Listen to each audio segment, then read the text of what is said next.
Dumbing Us Down, The Hidden Curriculum of Compulsory Schooling by John Taylor Gatto. Chapter 1. The 7-Lesson School Teacher. This speech was given on the occasion of the author being named New York State Teacher of the Year for 1991. Call me Mr. Gatto, please. 30 years ago, having nothing better to do with myself at the time, I tried my hand at school teaching.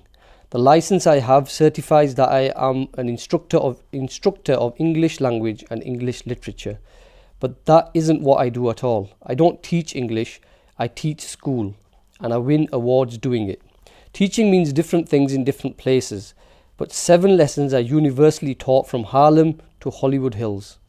They constitute a national curriculum you pay for in more ways than you can imagine, so you might as well know what it is. You are at liberty, of course, to regard these lessons any way you like, but believe me when I say I intend no irony in this presentation. These are the things I teach. These are the things you pay me to teach. Make of them what you will. Number 1, confusion. A lady named Kathy wrote this to me from DuBois, Indiana the other day. What big ideas are important to little kids? Well, the biggest idea I think they need is that what they are learning isn't idiosyncratic, that there is some system to it all, and it's not just raining down on them as they helplessly absorb. That's the task, to understand, to make coherent. Kathy has it wrong. The first lesson I teach is confusion. Everything I teach is out of context. I teach the unrelating of everything. I teach disconnections. I teach too much. The orbiting of planets, the law of large numbers, slavery, adjectives, architectural drawing, dance, gymnasium, choral singing, assemblies, surprise guests, fire drills, computer languages, parents' nights, staff development days, pull-out programs, guidance with strangers my students may never see again, standardized tests, age segregation unlike anything seen in the outside world. What do any of these things have to do with each other? Even in the best schools, a close examination of curriculum and its sequences turns up a lack of coherence, a host of internal contradictions. Fortunately, the children have no words to define the panic and anger they feel at constant violations of natural order and sequence fobbed off on them as quality in education.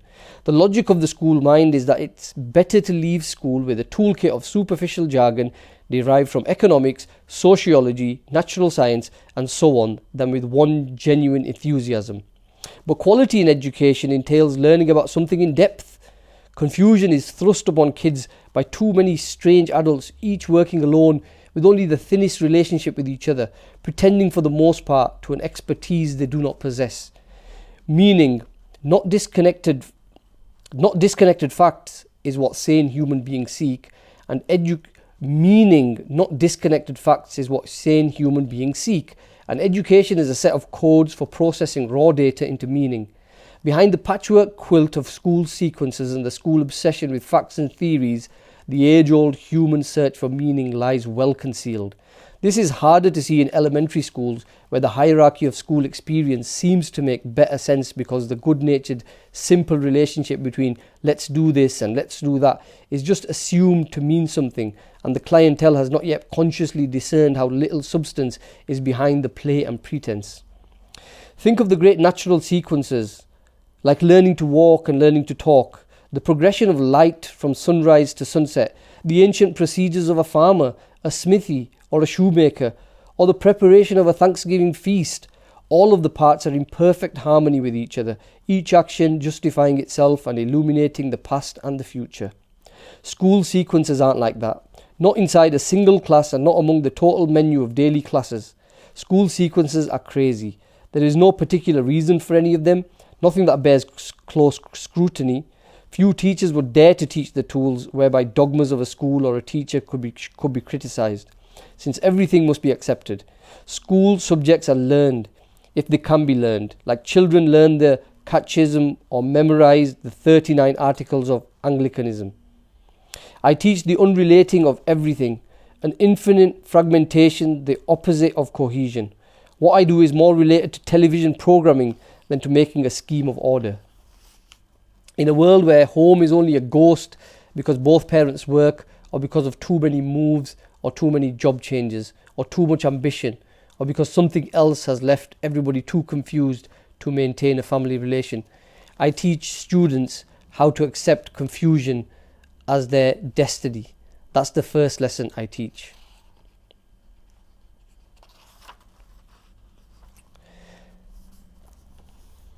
Number 2, class position. The second lesson I teach is class position. I teach that students must stay in the class where they belong. I don't know who decides my kids belong there, but that's not my business. The children are numbered so that if any get away, they can be returned to the right class. Over the years, the variety of ways children are numbered by schools has increased dramatically until it's hard to see the human beings plainly under the weight of numbers they carry. Numbering children is a big and very profitable undertaking, though what the strategy is designed to accomplish is elusive. I don't even know why parents would, without a fight, allow it to be done to their kids. In any case, that's not my business. My job is to make them like being locked together with children who bear numbers like their own, or at least to endure it like good sports. If I do my job well, the kids can't even imagine themselves somewhere else, because I've shown them how to envy and fear the better classes and how to have contempt for the dumb classes. Under this efficient discipline, the class mostly polices itself into good marching order. That's the real lesson of any rigged competition like school. You come to know your place. In spite of the overall class blueprint that assumes that 99% of the kids are in their class to stay, I nevertheless make a public effort to exhort children to higher levels of test success, hinting at eventual transfer from the lower class as a reward. I frequently insinuate the day will come when an employer will hire them on the basis of test scores and grades, even though my own experience is that employers are rightly indifferent to such things. I never lie outright, but I've come to see that truth and school teaching are, at bottom, incompatible. Just as Socrates said thousands of years ago, the lesson of numbered classes is that everyone has a proper place in the pyramid, and that there is no way out of your class except by number magic. Failing that, you must stay where you are put. Number 3, indifference. The third lesson I teach is indifference. I teach children not to care too much about anything, even though they want to make it appear that they do. How I do this is very subtle. I do it by demanding that they become totally involved in my lessons, jumping up and down in their seats with anticipation, competing vigorously with each other for my favour. It's heartwarming when they do that. It impresses everyone, even me. When I'm at my best, I plan lessons very carefully in order to produce this show of enthusiasm. But when the bell rings, I insist they drop whatever it is we have been doing and proceed quickly to the next workstation. They must turn on and off like a light switch. Nothing important is ever finished in my class, nor in any class I know of. Students never have a complete experience except on the installment plan. Indeed, the lesson of bells is that no work is worth finishing, so why care too deeply about anything? Years of bells will condition all but the strongest to a world that can no longer offer important work to do. Bells are the secret logic of school time. Their logic is inexorable. Bells destroy the past and future, rendering every interval the same as any other, as the abstraction of a map renders every living mountain and river the same, even though they are not. Bells inoculate each undertaking with indifference. Number 4, emotional dependency. The fourth lesson I teach is emotional dependency. By stars and red checks, smiles and frowns, prizes, honours and disgraces, I teach kids to surrender their will to the predestinated chain of command. Rights may be granted or withheld by any authority without appeal, because rights do not exist inside a school. Not even the right of free speech, as the Supreme Court has ruled, unless school authorities say they do. As a school teacher, I intervene in many personal decisions, issuing a pass for those I deem legitimate and initiating a disciplinary confrontation for behaviour that threatens my control. Individuality is constantly trying to assert itself among children and teenagers, so my judgments come thick and fast. Individuality is a contradiction of class theory, a curse to all systems of classification. Here are some common ways in which individuality shows up. Children sneak away for a private moment in the toilet on the pretext of moving their bowels, or they steal a private instant in the hallway on the grounds they need water.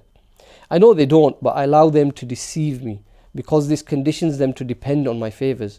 Sometimes free will appears right in front of me in pockets of children angry, depressed, or happy about things outside my ken.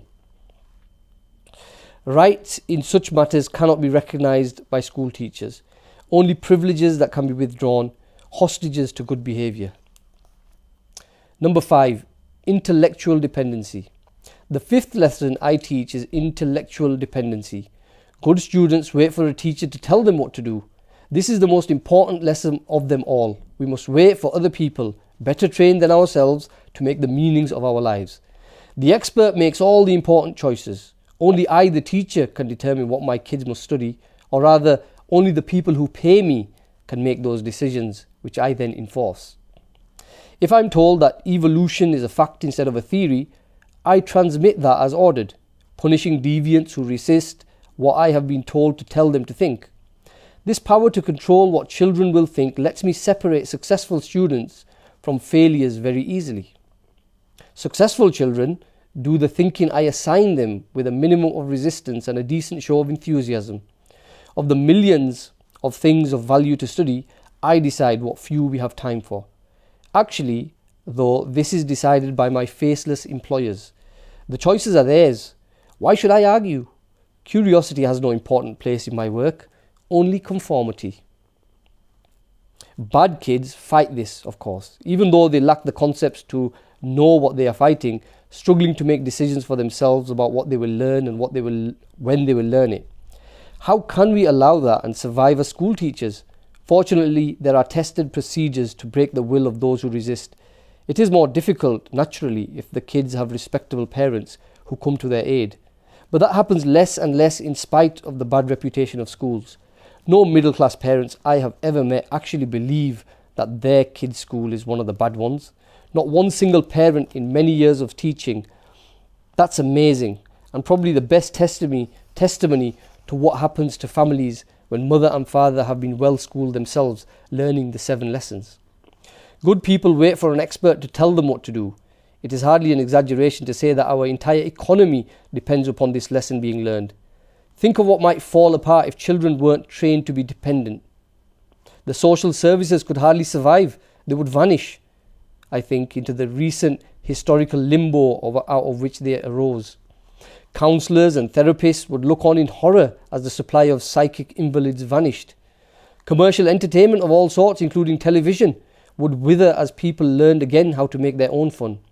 Restaurants, the prepared food industry, and a whole host of other assorted food services would be drastically downsized if people returned to making their own meals rather than depending on strangers to plant, pick, chop, and cook for them. Much of modern law, medicine, and engineering would go too, as well as the clothing business and school teaching, unless a guaranteed supply of helpless people continued to pour out of our schools each year. Don't be too quick to vote for radical school reform if you want to continue getting a paycheck. We've built a way of life that depends on people doing what they are told because they don't know how to tell themselves what to do. It's one of the biggest lessons I teach. Number 6, Provisional Self-Esteem. The 6th lesson I teach is Provisional Self-Esteem. If you've ever tried to wrestle into line kids whose parents have convinced them to believe they'll be loved in spite of anything, you know how impossible it is to make self-confident spirits conform. Our world wouldn't survive a flood of confident people very long. So I teach that a kid's self-respect should depend on expert opinion. My kids are constantly evaluated and judged. A monthly report, impressive in its provision, is sent into a student's home to elicit approval or mark exactly down to a single percentage point how dissatisfied with the child a parent should be. The ecology of good schooling depends on perpetuating dissatisfaction, just as the commercial economy depends on the same fertilizer. Although some people might be surprised how little time or reflection goes into making up these mathematical records, the cumulative weight of these objective-seeming documents establishes a profile that compels children to arrive at certain decisions about themselves and their futures based on the casual judgment of strangers. Self-evaluation, the staple of every major philosophical system that ever appeared on the planet, is never considered a factor. The lesson of report cards, grades and tests is that children should not trust themselves or their parents, but should instead rely on the evaluation of certified officials. People need to be told what they are worth. Number 7, one can't hide. The 7th lesson I teach is that one can't hide. I teach students that they are always watched, that each is under constant surveillance by me and my colleagues. There are no private spaces for children. There is no private time. Class change lasts exactly 300 seconds to keep promiscuous fraternization at low levels. Students are encouraged to tattle on each other or even to tattle on their own parents. Of course, I encourage parents to file reports about their own children's waywardness too. A family trained to snitch on itself isn't likely to conceal any dangerous secrets. I assign a type of extended schooling called homework so that the effect of surveillance, if not the surveillance itself, travels into private households where students might otherwise use free time to learn something unauthorized from a father or mother by exploration or by apprenticing to some wise person in the neighborhood. Disloyalty to the idea of schooling is a devil always ready to find work for idle hands. The meaning of constant surveillance and denial of privacy is that no one can be trusted, that privacy is not legitimate. Surveillance is an ancient imperative espoused by certain influential thinkers, a central prescription set down in the Republic, the City of God, the Institutes of the Christian Religion, New Atlantis, Leviathan, and a host of other places. All the childless men who wrote these books discovered the same thing.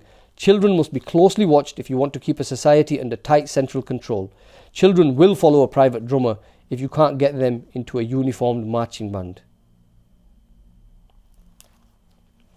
It is the great triumph of compulsory government monopoly mass schooling that amongst even the best of my fellow teachers and among even the best of my students' parents, only a small number can imagine a different way to do things. The kids have to know how to read and write, don't they? They have to know how to add and subtract, don't they? They have to learn to follow orders if they ever expect to keep a job. Only a few lifetimes ago, things were very different in the United States. Originality and variety were common currency. Our freedom from regimentation made us the miracle of the world. Social class boundaries were relatively easy to cross. Our citizenry was marvelously confident, inventive, and able to do much for themselves independently and to think for themselves. We were something special, we Americans, all by ourselves, without government sticking its nose into and measuring every aspect of our lives, without institutions and social agencies telling us how to think and feel. We were something special as individuals, as Americans. But we've had a society essentially under central control in the United States since just after the Civil War, and such a society requires compulsory schooling, government monopoly schooling, to maintain itself. Before this development, schooling wasn't very important anywhere. We had it, but not too much of it, and only as much as an individual wanted. People learned to read, write, and do arithmetic just fine anyway. There are some studies that suggest literacy at the time of the American Revolution, at least for non-slaves on the eastern seaboard, was close to total. Thomas Paine's Common Sense sold 600,000 copies to a population of 3 million, of whom 20% were slaves and 50% indentured servants. Were the colonists geniuses? No. The truth is that reading, writing and arithmetic only take about 100 hours to transmit, as long as the audience is eager and willing to learn. The trick is to wait until someone asks and then move fast while the mood is on. Millions of people teach themselves these things. It really isn't very hard. Pick up a 5th grade math or rhetoric textbooks from 1850 and you'll see that the texts were pitched then on what would today be considered college level. The continuing cry for basic skills practice is a smokescreen behind which schools preempt the time of children for 12 years and teach them the 7 lessons I've just described to you. The society that has come increasingly under central control since just before the Civil War shows itself in the lives we lead, the clothes we wear, the food we eat, and the green highway signs we drive by from coast to coast, all of which are the products of this control. So too, I think, are the epidemics of drugs, suicide, divorce, violence and cruelty, as well as the hardening of class into caste in the United States, products of the dehumanization of our lives, of the lessening of individual, family and community importance, a diminishment that proceeds from central control. Inevitably, large compulsory institutions want more and more until there isn't any more to give. School takes our children away from any possibility of an active role in community life. In fact, it destroys communities by relegating the training of children to the hands of certified experts, and by doing so, it ensures our children cannot grow up fully human. Aristotle taught that without a fully active role in community life, one could not hope to become a healthy human being. Surely he was right. Look around you the next time you are near a school or an old people's reservation if you wish a demonstration. School, as it was built, is an essential support system for a model of social engineering that condemns most people to be subordinate stones in a pyramid that narrows as it ascends to a terminal of control. School is an artifice that makes such a pyramidal social order seem inevitable, even though such a premise is a fundamental betrayal of the American Revolution. From colonial days through the period of the Republic, we had no schools to speak of. Read Benjamin Franklin's autobiography for an example of a man who had no time to waste in school. And yet the promise of democracy was beginning to be realized. We turned our backs on this promise by bringing to life the ancient pharaonic dream of Egypt, compulsory subordination for all. That was the secret Plato reluctantly transmitted in the Republic when Glaucon and Adimantus extort from Socrates the plan for total state control of human life, a plan necessary to maintain a society where some people take more than their share. I will show you, says Socrates, how to bring about such a feverish city, but you will not like what I am going to say. And so the blueprint of the 7-lesson school was first sketched. The current debate about whether we should have a national curriculum is phony. We already have a national curriculum locked up in the 7 lessons I have just outlined. Such a curriculum produces physical, moral and intellectual paralysis, and no curriculum of content will be sufficient to reverse its hideous effects. What is currently under discussion in our national hysteria about failing academic performance misses the point. Schools teach exactly what they are intended to teach, and they do it well. How to be a good Egyptian and remain in your place in the pyramid. None of this is inevitable. None of it is impossible to overthrow. We do have choices in how we bring up young people. There is no one right way. If we broke through the power of the pyramidal illusion, we would see that. There is no life and death international competition threatening our national existence, difficult as that idea is even to think about, let alone believe, in the face of a continual media barrage of myth to the contrary. In every important material respect, our nation is self-sufficient, including in energy.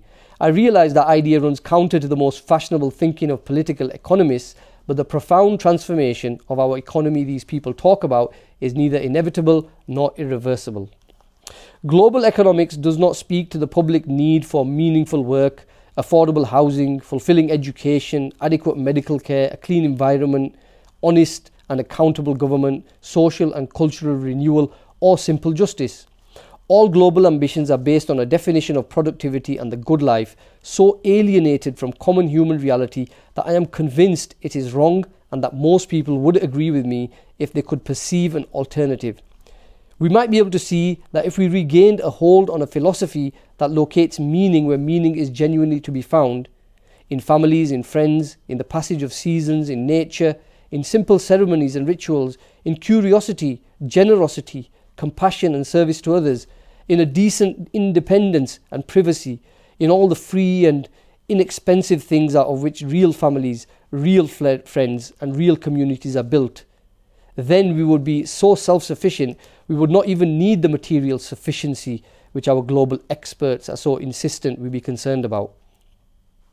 How did these awful places, these schools, come about? Well, casual schooling has always been with us in a variety of forms, a mildly useful adjunct to growing up. But modern schooling, as we now know, it is a byproduct of the 2 Red Scares of 1848 and 1919, when powerful interests feared a revolution among our own industrial poor. Partly too, total schooling came about because old-line American families were appalled by the native cultures of Celtic, Slavic and Latin immigrants of the 1840s and felt repugnance towards the Catholic religion they brought with them. Certainly, a third contributing factor in creating a jail for children called school must have been the consternation with which these same Americans regarded the movement of African Americans through the society in the wake of the Civil War. Look again at the 7 lessons of school teaching: confusion, class position, indifference, emotional and intellectual dependence, conditional self-esteem, and surveillance. All of these lessons are prime training for permanent underclasses, people deprived forever of finding the centre of their own special genius. And over time, this training has shaken loose from its original purpose to regulate the poor. For since the 1920s, the growth of the school bureaucracy, as well as the less visible growth of a horde of industries that profit from schooling exactly as it is, has enlarged this institution's original grasp to the point that it now seizes the sons and daughters of the middle classes as well. Is it any wonder Socrates was outraged at the accusation he took money to teach?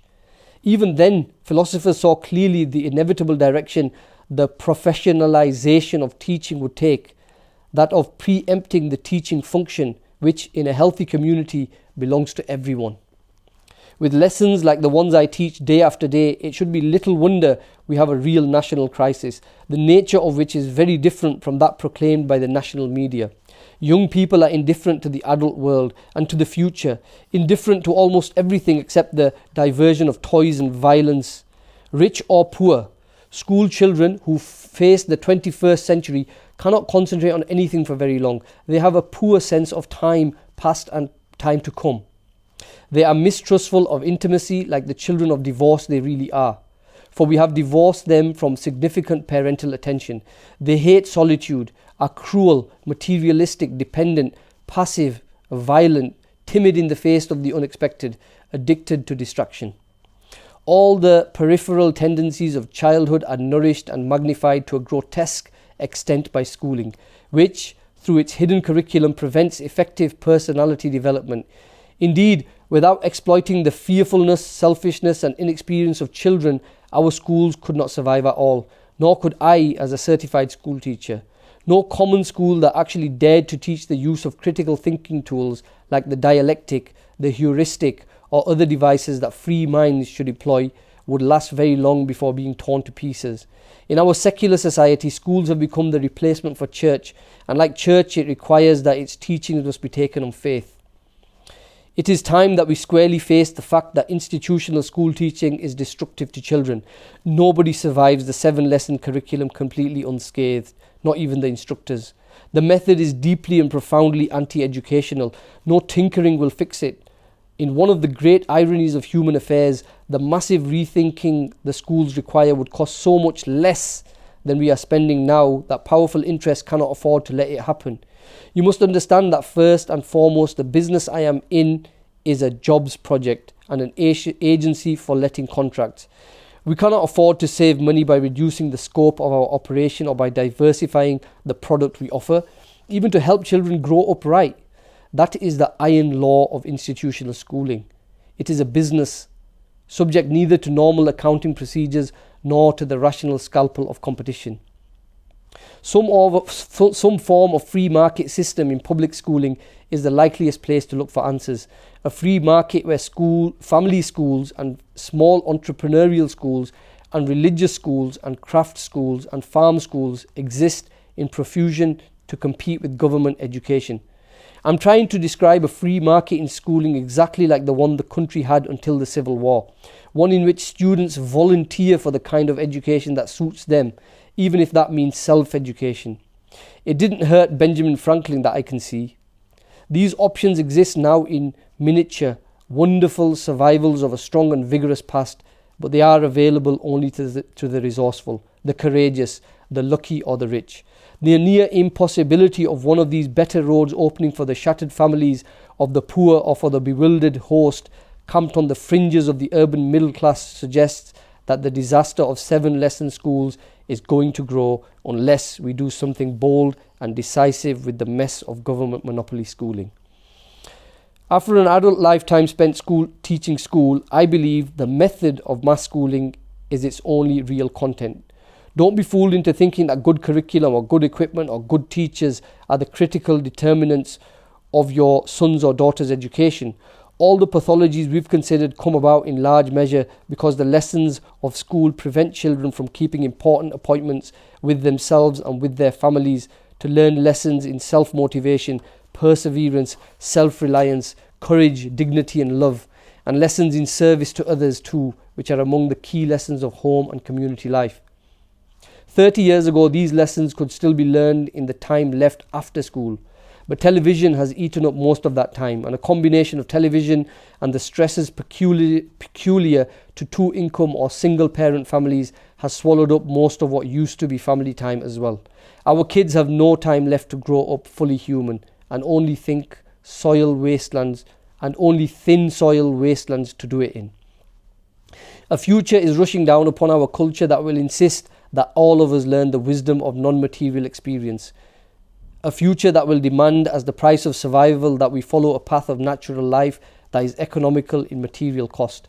These lessons cannot be learned in school as they are. School is a 12-year jail sentence where bad habits are the only curriculum truly learned. I teach school and win awards doing it. I should know. Thank you.